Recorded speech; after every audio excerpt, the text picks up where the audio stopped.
नमस्ते। आज की कक्षा में सबको स्वागत। आज एक नया कविता है। कवि का नाम सच्चिदानंद हीरानंद वात्स्यायन अटने।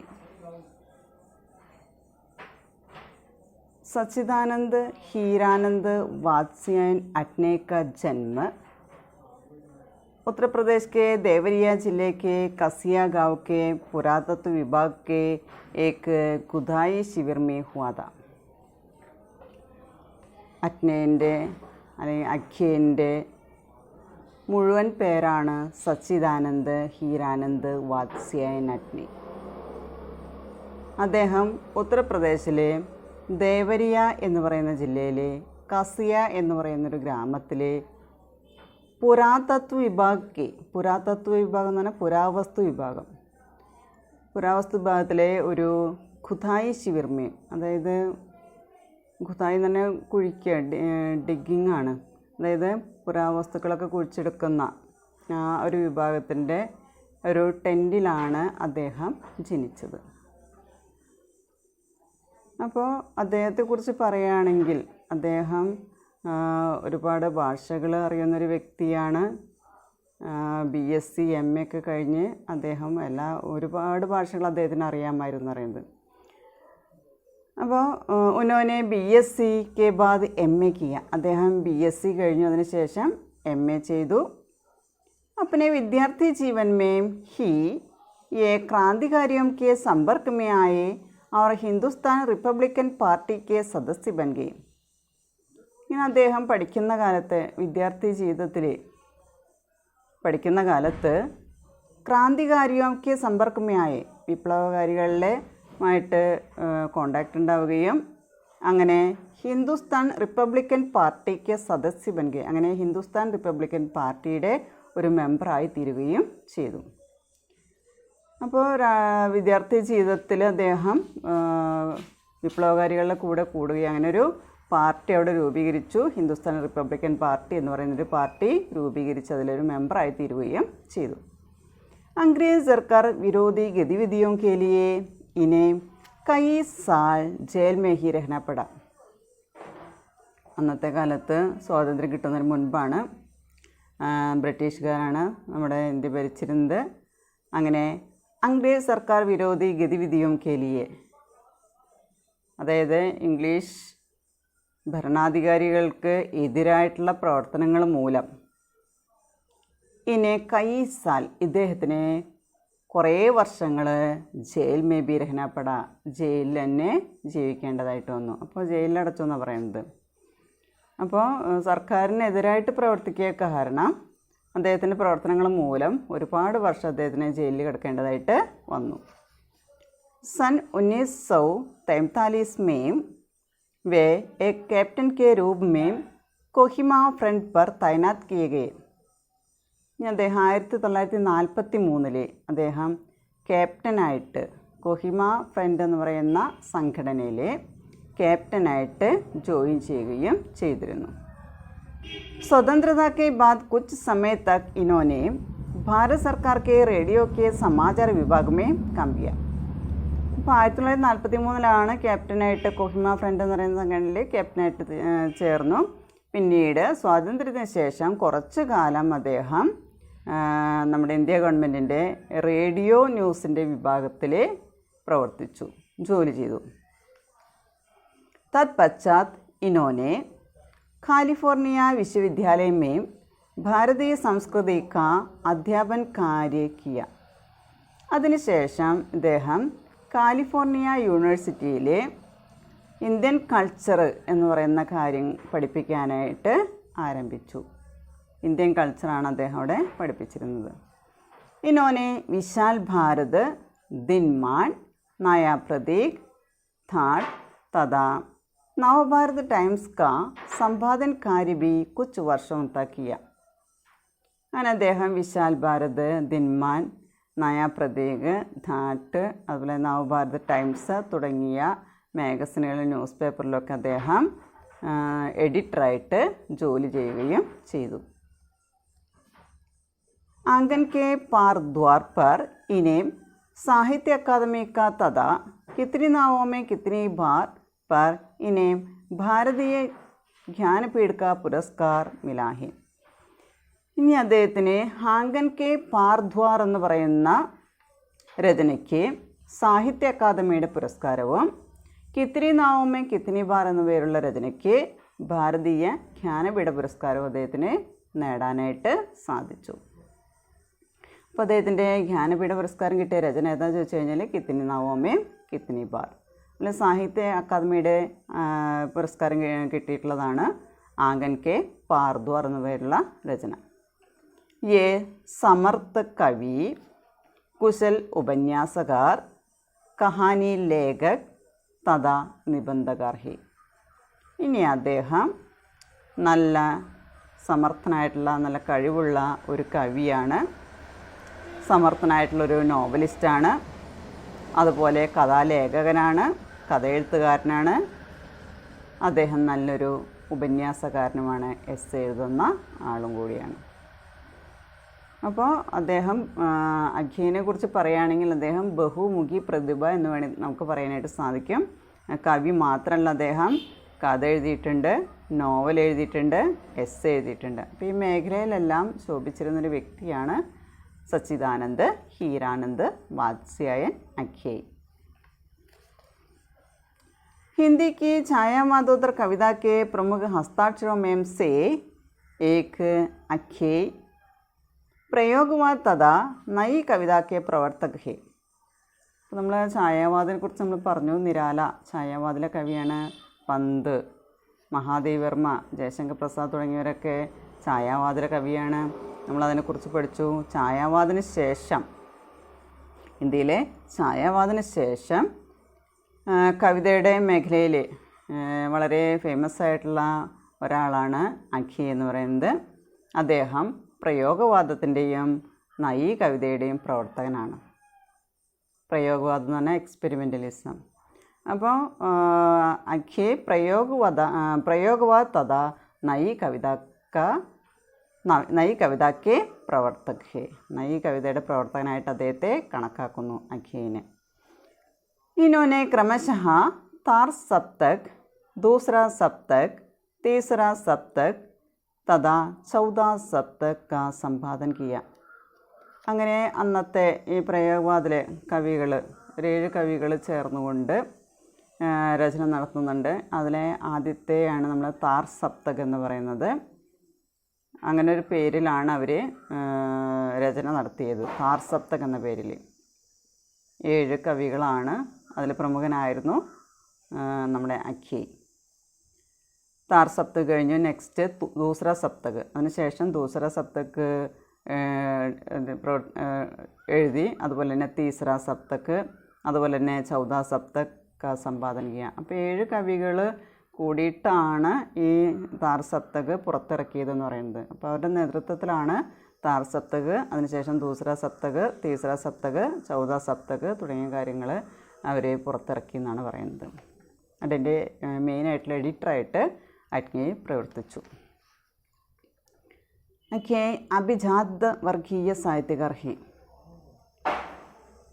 അഖി ഉയർന്ന ജാതിയിൽപ്പെട്ട ഒരു സാഹിത്യകാരനാണ്. उनकी कविता में अकेलेपन का वैभव तथा റൊമാൻറ്റിക് വ്യക്തിവാദി വിദ്രോഹം മിൽത്താ ഹെ. ഇനി അദ്ദേഹത്തിൻ്റെ കവിതയിൽ ഏകാന്തതയുടെ, ഒറ്റപ്പെടലിൻ്റെ മഹത്വം, അതുപോലെ തന്നെ വൈഭവം, അതുപോലെ തന്നെ റൊമാൻറ്റിക് വ്യക്തിവാദി വിദ്രോഹ്, റൊമാൻറ്റിക്കായിട്ടുള്ള പേഴ്സണലായിട്ടുള്ള വിപ്ലവം, റൊമാൻറ്റിക് വ്യക്തിവാദി വിദ്രോഹ്, ഇത് രണ്ടും അദ്ദേഹത്തിൻ്റെ കവിതയിൽ കാണാനായിട്ട് സാധിക്കും. മൂൽ രൂപസേ യേ പ്രേം ഓർ പ്രകൃതിക്ക് കവി ഹി. അടിസ്ഥാനപരമായിട്ട് പറയുകയാണെങ്കിൽ അദ്ദേഹം സ്നേഹത്തിൻ്റെ, അതുപോലെ തന്നെ പ്രകൃതിയുടെ കവിയായിട്ടാണ് അദ്ദേഹത്തെ കണക്കാക്കുന്നത്. ക്ഷണവാദ്, ഭോഗവാദ് തഥാ യുഗജീവൻ की घटनाओं की प्रतिध्वनियाँ नए प्रतीकों और नए बिंबों में ढलकर इनके काव्य को समृद्ध करती है. ക്ഷണവാദം, ഭോഗവാദം ഇന്നത്തെ കാലഘട്ടത്തിൽ ജീവിതത്തിലുണ്ടാകുന്ന സംഭവങ്ങൾ, അതിൻ്റെ എല്ലാം പ്രതിധ്വനികൾ, പുതിയ പുതിയ പ്രതീകങ്ങളും പുതിയ പുതിയ ബിംബങ്ങളും മുഖേന അതിനോട് ചേർന്നിട്ട് കാവ്യത്തെ സമൃദ്ധമാക്കാനായിട്ട് സഹായിച്ചിട്ടുണ്ട്. അപ്പോൾ ക്ഷണവാദം, ഭോഗവാദം ഈ കാലഘട്ടത്തിൽ നടന്നുകൊണ്ടിരിക്കുന്ന സംഭവങ്ങൾ, അതിൻ്റെ എല്ലാം പ്രതിധ്വനികളാണ് അദ്ദേഹത്തിൻ്റെ കാവ്യത്തെ സമൃദ്ധമാക്കിയിട്ടുള്ളത് എന്നാണ് പറയുന്നത്. अखेय ने अपने प्रसिद्ध उपन्यास शेगरे की जीवनी में मनोविश्लेषण की सर्वदा नवीन शैली अपनाते हुए मानव मस्तिष्क पर प्रत्येक क्षण पड़ने वाले असंख्य संस्कारों और उनसे उत्पन्न होने वाली विचार तरंगों को निरूपित किया है. എന്താ പറയുന്നത്, അഖിയൻ്റെ ഏറ്റവും ഫേമസ് ആയിട്ടുള്ളൊരു നോവലാണ്, ഉപന്യാസം എന്ന് പറഞ്ഞാൽ നോവലാണ് ശേഖരേ ജീവനി. ശേഖർ എന്ന് പറയുന്ന വ്യക്തിയുടെ ജീവചരിത്രം അല്ലെങ്കിൽ അദ്ദേഹത്തിൻ്റെ ജീവിതത്തിലെ സംഭവങ്ങളാണ് അതിൽ നോവലായിട്ട് ചിത്രീകരിച്ചിരിക്കുന്നത്. ഇതിൽ അപ്നെ പ്രസിദ്ധ ഉപന്യാസ് ശേഖരേക്ക് ജീവനിമേ, അദ്ദേഹത്തിൻ്റെ ശേഖരേക്ക് ജീവനി എന്ന പേരുള്ള നോവലിലെ മനോവിശ്ലേഷൺ കി സർവദാ നവീൻ ശൈലി, അതായത് സൈക്കോളജിക്കലായിട്ടുള്ള മാനസികമായിട്ടുള്ള പുതിയ ശൈലിയെ സ്വന്തമാക്കിക്കൊണ്ട്, മനഃശാസ്ത്രപരമായിട്ടുള്ള എല്ലാറ്റിനും, അതായത് പുതിയൊരു ശൈലിയെ തന്നെ സ്വന്തമാക്കിക്കൊണ്ട് മനുഷ്യൻ്റെ മസ്തിഷ്കത്തിൽ, മനുഷ്യൻ്റെ മനസ്സിൽ ഓരോ നിമിഷവും ഉണ്ടാകുന്ന അനേകം സംസ്കാരങ്ങൾ, അതുപോലെ അതിൽ നിന്നുണ്ടാകുന്ന വിചാര തരംഗങ്ങൾ, അതെല്ലാം അദ്ദേഹം ഇതിൽ നിരൂപണം ചെയ്തിട്ടുണ്ട്. ഇപ്പോൾ ശേഖരേക്ക് ജീവനി എന്ന് പറയുന്നത് മനുഷ്യൻ്റെ ജീവിതത്തിൽ, ശേഖര എന്ന് പറയുന്ന വ്യക്തിയുടെ ജീവിതത്തിലുണ്ടാകുന്ന ഒരുപാട് കാര്യങ്ങൾ, അതിൻ്റെ ഫലമായിട്ട് അദ്ദേഹത്തിൻ്റെ മനസ്സിൽ വരുന്ന വിചാരങ്ങൾ, ഇതെല്ലാമാണ് അതിൽ വ്യക്തമാക്കിയിരിക്കുന്നത്. ബാഹ്യ ദൃഷ്ടി സെ अत्यंत सामान्य दिखने वाली बातें भी जल में फेंकी कंकड़ी के समान मन में विचार लहरियाँ उड़ा देती है, जिनका व्यक्तित्व पर गहरा प्रभाव पड़ता है. इस मनोवैज्ञानिक तथ्य को शेगर की जीवनी से भली प्रकार समझा जा सकता है.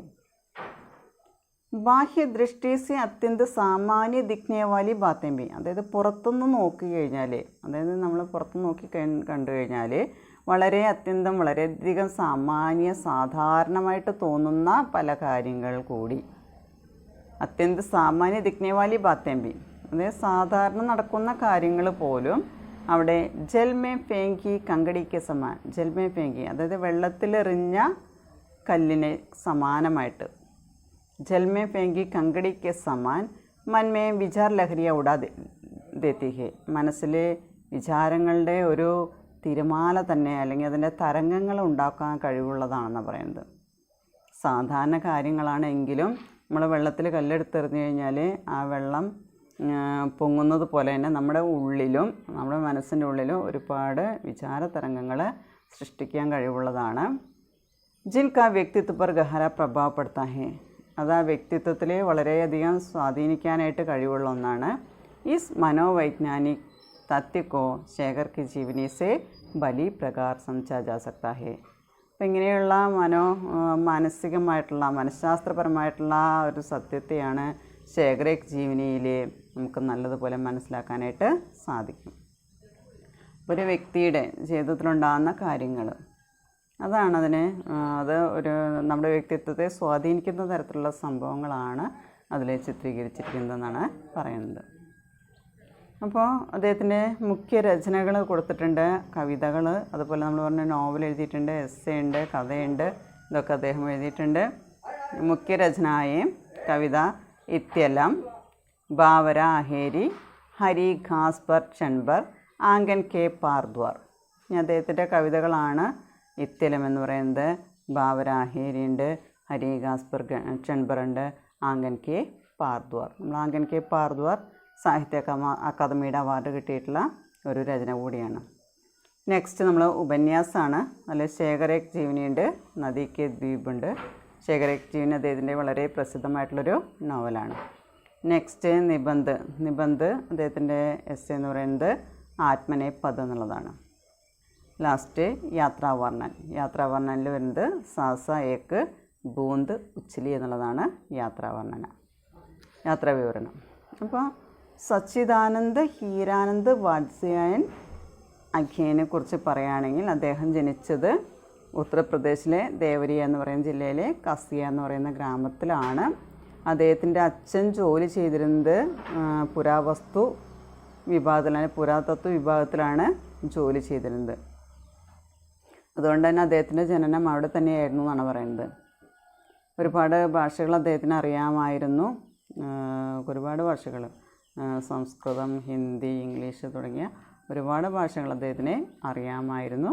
അങ്ങനെ അദ്ദേഹം BSc കഴിഞ്ഞ് MA ചെയ്തു. കുറച്ചൊക്കെ വിദ്യാർത്ഥി ജീവിതത്തിൽ, അതായത് പഠിക്കുന്ന കാലത്ത് ഹിന്ദുസ്ഥാൻ റിപ്പബ്ലിക്കൻ പാർട്ടി എന്ന് പറയുന്നൊരു പാർട്ടി രൂപീകരിച്ച് അതിൽ മെമ്പറായിരുന്നു. അതുപോലെ തന്നെ ബ്രിട്ടീഷ് സർക്കാരിനെതിരായിട്ട് പ്രവർത്തിക്കുക മൂലം കുറേ വർഷം ജയിലിലും അദ്ദേഹത്തിന് കിടക്കേണ്ടതായിട്ട് വന്നിട്ടുണ്ട്. അങ്ങനെ സ്വാതന്ത്ര്യത്തിന് 43 അദ്ദേഹം ക്യാപ്റ്റനായിട്ട് പ്രവർത്തിച്ചു, കൊഹിമ ഫ്രണ്ടിലെ ക്യാപ്റ്റനായിട്ട് പ്രവർത്തിച്ചു. സ്വാതന്ത്ര്യത്തിന് ശേഷം കുറച്ചു കാലം അദ്ദേഹം റേഡിയോ ന്യൂസ് വിഭാഗത്തിൽ അദ്ദേഹം ജോലി ചെയ്തു. കാലിഫോർണിയ യൂണിവേഴ്സിറ്റിയിൽ അദ്ദേഹം ഇന്ത്യൻ കൾച്ചർ പഠിപ്പിച്ചു. അതുപോലെ കുറേ പത്രങ്ങൾ, വിശാൽ ഭാരത്, ദിൻമാൻ, നയ പ്രതീക്, ധാട്ട്, നവഭാരത് ടൈംസ് തുടങ്ങിയ പത്രങ്ങളിൽ അതുപോലെ തന്നെ മാഗസിനിലൊക്കെ അദ്ദേഹം എഡിറ്ററായിട്ട് വർക്ക് ചെയ്തു. ആംഗൻ കെ പാർദ്വാർ അദ്ദേഹത്തിൻ്റെ ഫേമസ് ആയിട്ടുള്ള ഒരു രചനയാണ്, കവിതാ രചനയാണ്. അതിന് സാഹിത്യ അക്കാദമി പുരസ്കാരം കിട്ടിയിട്ടുണ്ട്. അതുപോലെ തന്നെ കിത്തനി നാവോമെ കിത്തനി ബാർ ജ്ഞാനപീഠ പുരസ്കാരം കിട്ടിയ രചന കൂടിയാണ്. അദ്ദേഹം സമർത്ഥ കവി ഹെ, कुशल उपन्यासकार है, कहानी लेखक है और निबंधकार भी है. छायावाद के बाद प्रयोगवाद तथा नई कविता के प्रवर्तक माना जाता है. अपने को नई कविता के प्रवर्तक माना जाता है.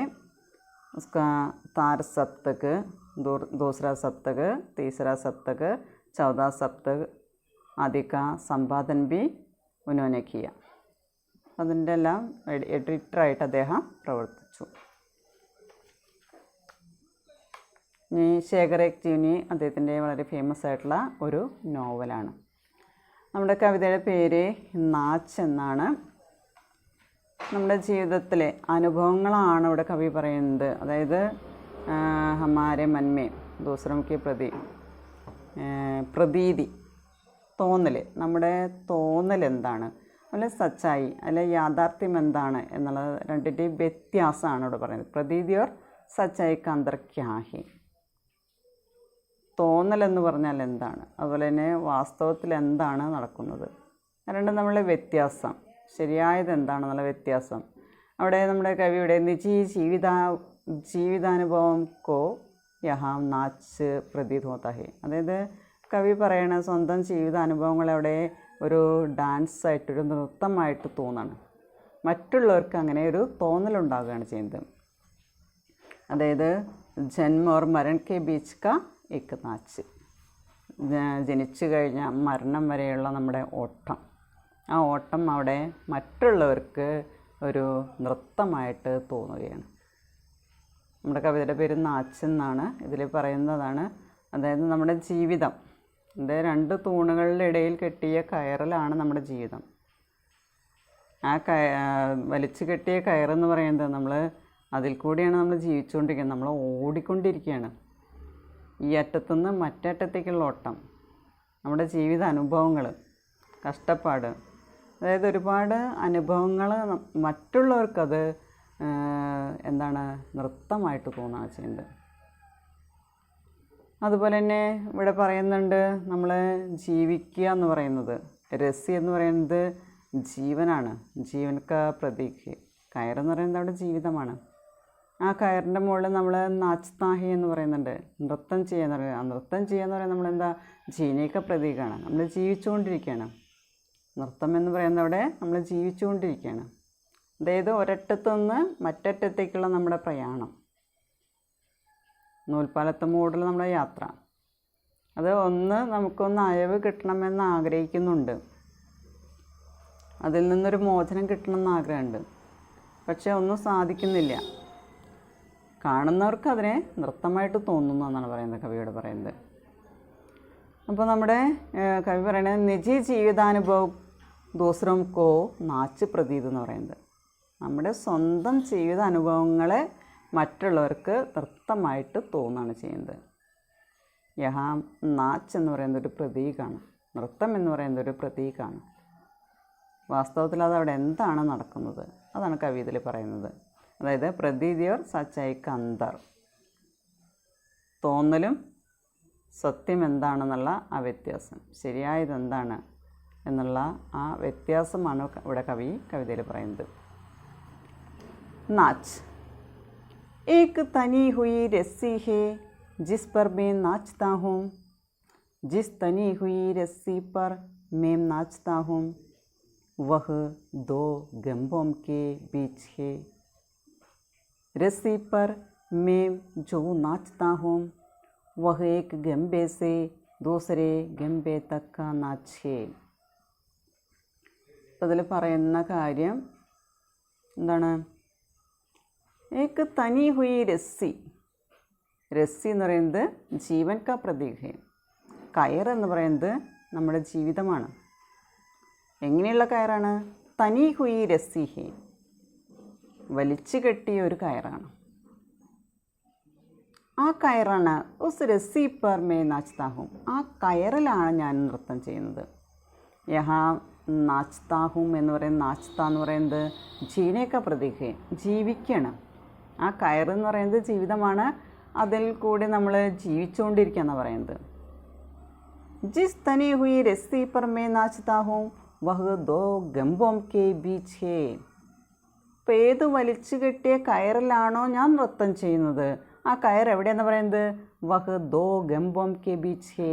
ഗംഭ എന്ന് പറഞ്ഞാൽ പില്ലറാണ്, തൂണാണ്. ഇവിടെ ഗംഭ എന്ന് പറയുന്നത് ഗംഭ ജന്മ മരൺ കാ പ്രതീക, രണ്ട് തൂണുകൾ. ഒരു തൂണ് ജനനമാണെങ്കിൽ മറ്റേ അറ്റത്ത് നിൽക്കുന്ന തൂണ് മരണമാണ്. ജനിച്ചു കഴിഞ്ഞ് നമ്മൾ മരിക്കുന്നത് വരെ നമ്മൾ ഓടിക്കൊണ്ടിരിക്കുകയാണ്. ഇപ്പോൾ ഗംഭ എന്ന് പറയുന്നത് ജന്മ മരൺ കാ അല്ല ജന്മ മൃത്യു കാ പ്രതീക, ജനനത്തിൻ്റെ മരണത്തിൻ്റെ പ്രതീകമാണ് ഈ രണ്ട് തൂണുകൾ. അപ്പോൾ ഈ കയർ എവിടെ നിന്നാണ്? വഹ് ദോ ഗംഭോം കെ ബീച്ച് ഹേ, യേ തനി ഹുയി രസ്സി ദോ ഗംഭോം കെ ബീച്ച് ഹേ. ഈ വലിച്ചു കെട്ടിയ കയറ് രണ്ട് തൂണുകൾക്കിടയിലാണ്.